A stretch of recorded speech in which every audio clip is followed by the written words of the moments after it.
या देवी सर्वभूतेषु शक्ति रूपेण संस्थिता नमस्तस्यै नमस्तस्यै नमस्तस्यै नमो नमः। शक्ति का नाम आते ही सामान्य जनमानस के मन में एक बात कौंधती है और सामने स्वरूप आ जाता है आदिशक्ति माँ जगत जननी का।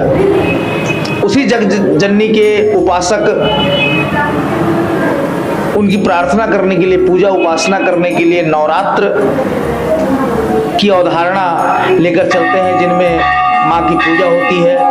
माँ का जैसे ही स्मरण आता है नवरात्र की यादें आ जाती है। वो 9 दिन जिसमें माँ की विशिष्ट पूजा होती है, उन यादों को समेटे हुए लोग आगे बढ़ते हैं। तो इसी क्रम में 1-2 नवरात्र ऐसे भी आते हैं जिनकी जानकारी जन सामान्य को नहीं होती। वही नवरात्र आज से प्रारंभ हो रहा है। हम बात कर रहे हैं गुप्त नवरात्र की। और क्या होता है गुप्त नवरात्र, क्योंकि 2 नवरात्र जो चैत्र मास में आते हैं, जो अश्विन मास में आते हैं, उनके विषय में जन सामान्य को जानकारी रहती है, लेकिन जो गुप्त नवरात्र है उसकी जानकारी लोगों में नहीं होती। तो उन्हीं जानकारियों को हमारे दर्शकों तक पहुंचाने के लिए मैं और मेरे वीडियो जर्नलिस्ट सुमित सोनी जी पहुंचे रायपुर स्थित, रायपुर नगर की नगर आराध्य देवी माँ महामाया के दरबार में। तो हमारे साथ हैं मंदिर के आचार्य हमारे परम श्रद्धेय महाराज जी। तो सबसे पहले महाराज जी का परिचय जानना चाहेंगे और परिचय के बाद शुरू करते हैं नवरात्र के विषय में शंका समाधान का ये सिलसिला। महाराज जी आपका बहुत बहुत स्वागत है हमारे चैनल में। धन्यवाद भैया, आपके समस्त दर्शकों को हमारे तरफ से, हमारे श्री सिद्धपीठ श्री महामाया देवी मंदिर के समस्त कार्यकारिणी सदस्यों की तरफ से सादर स्वागत, वंदन, अभिनंदन। और माँ भगवती की कृपा आप सभी श्रद्धालुओं के ऊपर बनी रहे, ऐसी हमारी शुभकामनाएं। पंडित मनोज शुक्ला, महामाया मंदिर, रायपुर से। मनोज महाराज जी, एक बात मैं जानना चाहा कि ये नवरात्र जिसे आते 2 ठन सब जन जानते, एक ठन बरसात सिराथे हुआ थे और एक ठन गर्मी चालू होते रहते, थोड़ा बढ़त रहते, वो समय आते। तो ये गुप्त नवरात्र का है। जैसे कि आपके मन में जो शंका है, वो बहुतों के मन में ये शंका रही थे कि भाई गुप्त नवरात्र होते का। तो सबसे पहले तो हम ये जानकारी प्राप्त करते हैं कि नवरात्रि है का चीज। हमार जो शक्ति आराधना के जो पर्व है 9 दिन के मनाए जाते, नवरात्र कहे जाते। हमार बड़े बड़े ग्रंथ है, वो ग्रंथ में बताए गए हैं कि नवा नाम रात्रि नाम समाहार। जो पर्व, जो महापर्व 9 दिन 9 रात तक अनवरत चलती रहे, उसी का नाम नवरात्रि है। अर्थात इसमें रात और दिन की कहीं पर कोई प्रश्न चिन्ह नहीं है कि कितने समय दिन चालू होगा, कितने समय रात्रि चालू होगा। नवा नाम रात्रि नाम समाहार।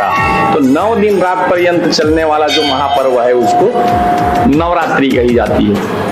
दूसरी बात गुप्त नवरात्रि की आती है तो वर्ष के 12 महीने में कुछ कुछ समय ऐसा आता है जो बहुत ही स्वास्थ्य संबंधी कारणों से, ऋतुओं के परिवर्तन के समय में बहुत शारीरिक, मानसिक आदि आदि जो है स्वास्थ्य संबंधी कारणें पैदा करती हैं कि रोगाणु, कीटाणु, जीवाणु जो है मौसम परिवर्तन के साथ में पनपने लगते हैं। तो उनका शमन करने के लिए हमारे जो वैज्ञानिक दृष्टा ऋषि मुनि होते थे प्राचीन समय में, उन्होंने एक ऐसा क्रम हमको बना करके दिया कि 4 नवरात्रि वर्ष में यदि किया जाए तो जितने जीवाणु, कीटाणु, विषाणु, बैक्टीरिया इत्यादि पनपते हैं, वह जो है ये बीच बीच में यज्ञ हवन आदि करते रहने से उनका समन, उनका नाश हो सकेगा। ऐसा उन्होंने एक क्रम बना करके हमको दिया, जिसका आज हम अनवरत पालन करते चले आ रहे हैं। तो चैत्र नवरात्रि और अश्विन की नवरात्रि जो उदित नवरात्रि कही जाती है, जिसमें हर छोटे बड़े मंदिरों में बहुत से श्रद्धालु सनातनी अपने घर में भी कलश जला करके 9 दिन अनवरत जो है उनकी सेवा पूजा करते रहते हैं। उसी तरह 2 गुप्त नवरात्रि भी कही गई है, जिसमें गुप्त साधना की जाती है। जो साधक होते हैं, उपासक होते हैं, वो बहुत से कार्य को, अपनी पूजा को जब तक को गुप्त रखते हैं, वो हर किसी को यत्र तत्र सर्वत्र बताते नहीं फिरते हैं। तो गुप्त नवरात्रि का तात्पर्य यही है कि इन 9 दिन में हम ऐसी कोई गुप्त साधना करें, गुप्त आराधना करें, जिनसे इस ऋतु परिवर्तन के समय में होने वाले किसी भी तरह की व्याधि जो है हमारे शरीर को न हो, हमारे परिवार को न हो, हमारे समाज को न हो। इसलिए यह गुप्त नवरात्रि का पर्व मनाया जाता है। अच्छा महाराज जी, ये गुप्त नवरात्रि कब कब पड़थे, एकर विषय में का कथे? गुप्त नवरात्रि जो है हमारे हिंदी महीना जो होते, आषाढ़ महीना शुक्ल पक्ष प्रतिपदा से नवमी तिथि तक, और दूसरा माघ महीना के शुक्ल पक्ष के प्रतिपदा तिथि से। बहुत आसानी से यदि हम याद रखना चाहता नेला तो पहली गुप्त नवरात्रि में दूसरा दिन रथ यात्रा पड़ते, और दूसरा वाला जो गुप्त नवरात्रि माघ महीना में वो 5वां दिन बसंत पंचमी पड़ते। ये बहुत सरलता से आसानी से हम याद रख सकता नेला। तो महाराज जी एक चीज में लेकिन सोचत रहे हो, गुप्त नवरात्रि सुने होता है कि 360 दिन के पंचांग कहते, 360 दिन के साल होते, पंचांग के हिसाब से 360 दिन में साल पूरा हो जाते। और बाकी नवरात्रि मतलब देखबे 3 ठन ला, जैसे अब आषाढ़ के उल्लेख करे तो चैत से आषाढ़ के बीच में 90 दिन के अंतर, और यदि आपके कुंवार से जो है 90 दिन में देखते हैं तब पूस के नवरात्रि आती है। तो ये माघ में कैसे कूद गए हैं नवरात्रि, वो तो पूस में होना चाहिए का कहते, कारण की बाकी गणना मन एकदम फिक्स बैठे है ना। वहां से क्या कहते आषाढ़ के बाद 90 दिन में कुंवार है ना, और कुंवार से फिर 90 दिन में पूस आना चाहिए, कारण उसके बाद फिर 90 दिन में वो चैत में जा पाई। तो का है इसे कि पूस के नवरात्र है माघ में चले गए है? आपके गणना बहुत अच्छा है, और ये आम जनमानस में भी बहुत जन के मन में आते कि भाई 4 नवरात्रि है तो 12 महीने में 3-3 महीना के अंतराल में पड़ना चाहिए। लेकिन ये माघ वाला नवरात्रि जो है 1 महीना आगे का बार चल दे है। एवं अलग अलग तरह तरह के बड़े बड़े हमार विद्वान मन के कथन है कि पौष महीना में पौष शुक्ल पक्ष अष्टमी तिथि से शाकंभरी नवरात्रि प्रारंभ होते, जो कि पूर्णिमा पर्यंत अर्थात हमारे छत्तीसगढ़ में जिला मन है छेरछेरा पुन्नी के रूप में मनाथन। तो ये पर्व बहुत से जगह पे, बहुत से सिद्ध पीठ में, तंत्र पीठ में ये शाकंभरी नवरात्र, शताक्षी नवरात्र के रूप में मनाए जाते। इसे हमारे छत्तीसगढ़ की राजधानी रायपुर के जिन हमारे बड़े पीठ है श्री राज राजेश्वरी त्रिपुर सुंदरी बोरिया कला आश्रम में, वहां पे शाकंभरी नवरात्रि पर्व बहुत अच्छे से मनाए जाते। तो बहुत जगह पे ये शाकंभरी नवरात्र पूस में पड़ जाते, तेकर कारण से ये जो गुप्त नवरात्रि है वो माघ महीना में मनाए के परंपरा है। दूसरा ये भी कारण बताएगी कि माघ मकर गत जब रवि होई, ये जो पूस के महीना है हमारे बड़े बुजुर्ग मन आज तक भी ये खर मास मानते। भले ही सूर्य जो है वो चाहे 14 जनवरी को मकर संक्रांति में प्रवेश कर जाए, लेकिन खर महीना में कोई शुभ कार्य नहीं करते रही है। तो ये भी दूसरा कारण है कि ये खर मास होने के कारण जो नवरात्रि, गुप्त नवरात्रि के पर्व है वो 1 महीना आगे से ही मनाए जाते। ये 2 कारण हमारे जानकारी में है। और हरि अनंत हरि कथा अनंता, और कहाँ ही सुना ही वो विधि सब संता। तो आदमी जेन तर्क लगाना है, जेन भाव लगाना है वो लगा सकते, एक पीछे हमला नहीं जाना चाहिए। लेकिन आप जो एक कारण बताए कि अष्टमी से पूर्णिमा पर्यंत जो है शताक्षी नवरात्र, शाकंभरी नवरात्र मनाए जाते, तेकर कारण 1 महीना आगे बढ़ाएगी। ये कारण ज्यादा उचित लगत है, कारण कि सूर्य तो 12 महीना में 12 राशि घूमते है ना। वो सूर्य तो कभी नहीं कहा है कि ये दिल कम प्रकाश दो, ये दिल ज्यादा दो, तो हिसाब से ये महीना के ऊपर भी सूर्य को प्रभाव नहीं पड़ना चाहिए।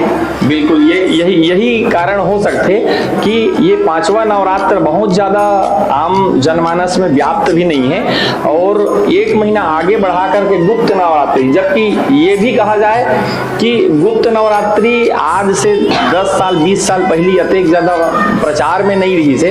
ये तो अभी अभी जगह जगह जब कार्यक्रम उत्सव हुआ तो एक ज्यादा प्रचार प्रसार हुई से। और प्राचीन समय में कहे जाए तो ये गुप्त नवरात्रि वास्तव में ही गुप्त नवरात्रि रही से, जेकर वर्णन कुछ विद्वान मन है, जन जानकार है, वही मन है जाना है और वही मन अपन साधना उपासना करत रही है। तो महाराज जी, अब बात करथन गुप्त नवरात्रि कैसे कब कब मनाई जाती है, ये तो क्लियर हो गए। अब बात करथन कौन सा प्रकार से व्यक्ति ला माता के आराधना गुप्त नवरात्र में करना चाहिए कि माता के वो कृपा के पात्र बन सके।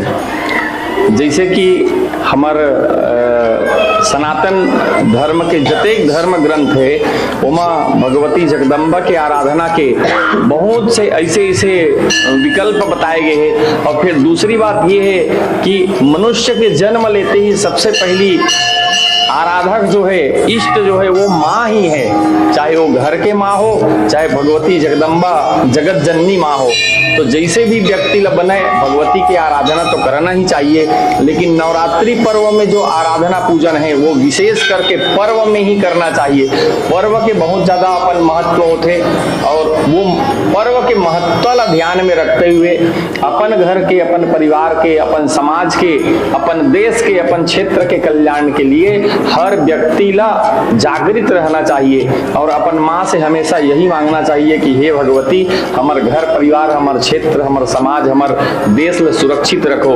और भगवती के सामने या भगवती ला ध्यान करके, चाहे वो भले ही कुछ सेकंड हो, कुछ मिनट हो, तुलसीदास जी रामचरितमानस में लिखे हैं कि एक घड़ी आधो घड़ी और पुनि आधो के याद, तुलसी चर्चा राम के कटे कोटि अपराध। अरे हम जाने अनजाने ऐसे बहुत से पाप कर्म करतन, बहुत से ऐसे गलत कार्य करतन, चाहे वो मन से हो, तन से हो, बुद्धि से हो, तो वो सब काटे के लिए और हमारे घर में सुख शांति बढ़े, एक लिए हम भगवती से आराधना कर सकतन। चाहे वो दुर्गा सप्तशती जी के पाठ से हो, चाहे सहस्त्र नाम से हो, चाहे चालीसा से हो, या घर में सबसे सुंदर और सरल उपाय है श्री रामचरितमानस जी के पाठ हो, सुंदर कांड हो, हनुमान चालीसा हो, गीता जी के पाठ हो। ये सब करके हम अपन घर में सुख शांति जो है ला सकते हैं।